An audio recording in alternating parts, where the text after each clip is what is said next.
I see so many carnivores make these 3 mistakes when they're buying food, and the worst part is they don't even know they're making them. In this video, I'll reveal what the mistakes are and how you can avoid them so you can have better results on carnivore. The other day I was at the supermarket looking for something to eat, and I came across some pre-made beef patties. I thought to myself, this could be useful, a great snack when I'm in a rush, let's see if they're any good. But then I picked up the packet to have a look at the ingredients. And to tell you the truth, I don't even know how this is possible. It definitely should not be legal. But somehow in these Angus beef patties, there are 18 different ingredients. Herb extracts, preservatives, dehydrated vegetables, and as if there wasn't enough protein in the beef already, they've gone and added soy protein to it. Now with soy, it's very high in a compound known as phytoestrogens. Essentially how these work is they mimic estrogen in the body. So for women, this throws their hormones completely out of balance and makes them moody. And for men, it actually has feminizing effects. So the first mistake is just this. People will buy carnivore foods, well, foods that they think are carnivore foods, without checking the ingredients. And honestly, this is incredibly sad. You should be able to go to the supermarket and buy some Angus beef patties without having to worry about it. But unfortunately, as we all know, these food companies will do whatever they can to lace their pockets. In this case, they've added a heap of other ingredients so it lasts longer, so it tastes better to the average person whose taste buds are all messed up by the processed food they're consuming. It's a real shame, but unfortunately that's the way it is. Now it's not just beef they do this to either. It's yogurt, canned fish, bacon's another terrible one. In fact, in some countries they even do it to the ground beef. So you just got to be super careful. The worst part about all of this is most people are so unaware of what they're doing. Let's take this cheese for example. It would be so easy for just a mother to go to the supermarket and buy her children something which she deems to be healthy. Cheese. It's high in healthy fats, high in protein. Cheese contains many different nutrients, but then you turn over the packet, and again, it's just riddled with different ingredients. Preservatives, emulsifiers, coloring. So this is definitely not something you want to give your children, or anyone for that matter. The moral of all of this is just to be super careful when you're at the supermarket looking for carnivore foods. These big corporations, they don't have our best interests in mind, and they'll do whatever they can to drive a profit. So a lot of people think they're on carnivore, they wonder why they're not getting the best results, but they haven't checked the ingredients. In reality, they're still consuming lots of highly processed chemicals and additives, so be very careful. But here's the thing, even if you're already checking for added ingredients, there's a couple of other mistakes that I see people making all the time. The first one is that they buy meat that's way too lean. In the 1960s, the food industry faced growing concern that sugar consumption was linked to heart disease. To protect their brand, and therefore their profits, all the food companies joined forces to direct the attention away from their food and to blame something else. So what did the enemy decide to blame?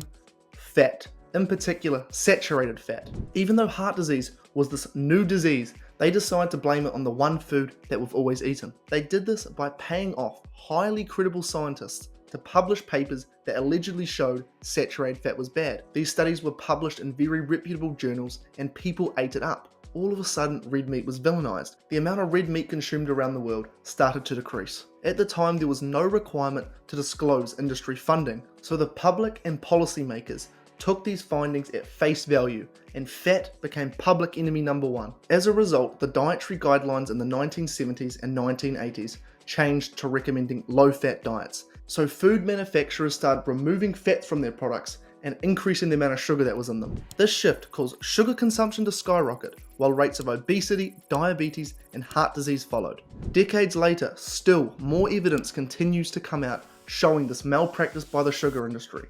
But unfortunately, the damage is done. The myth of fat is bad and sugar is safe continues to be spread. People continue to eat their bread and Fruit Loop cereals with no one batting an eye. But as soon as you mention that you have red meat for breakfast, all of a sudden everyone becomes a health expert. Unfortunately, this lie has been engraved into the minds of society, to the point where it can even be hard to find fatty meat. Here where I'm from in New Zealand, the vast majority of the meat that you find in the supermarket has had its fat cut off it. Lean meat, by definition, is meat that is low in fat, and this is a massive problem for those of us on carnivore. Your body needs fat, not just for energy, but for so many different functions, including proper hormone function, mental clarity, skin health, and metabolic function. If I was to list everything that fat was essential for, I would be here all day. So what's the solution? Very simple. You guessed it. Start including more fatty cuts of meat. Instead of getting 90-10 ground beef, opt for 80-20. Instead of having a chicken breast for dinner, maybe have a lamb chop. These fatty cuts provide you with everything you need.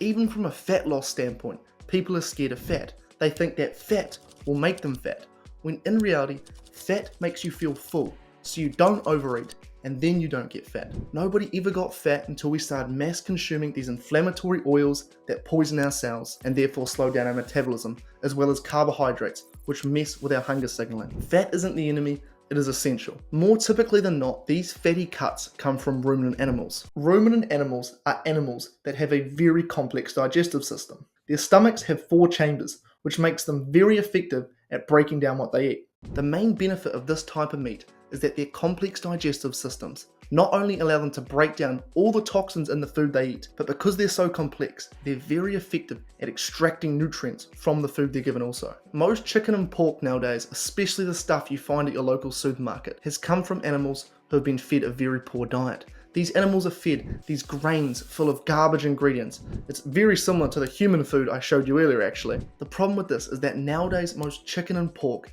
is much less nutrient dense than ruminant meat. If you're relying on some of these cuts instead of ruminant meat, the chances are you're just not going to be feeling as good as you could. Now if you have access to wild pasture-raised chicken or pork, it may be a bit different, but for the vast majority of people, you just simply don't. The solution to this is simple. Try to make ruminant meat the foundation of your diet. You don't have to get the super expensive cuts.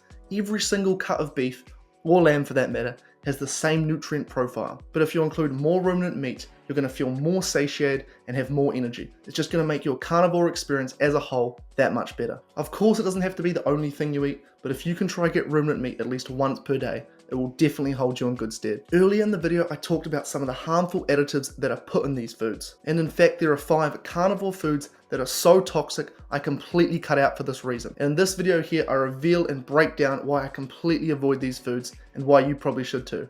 See you next time.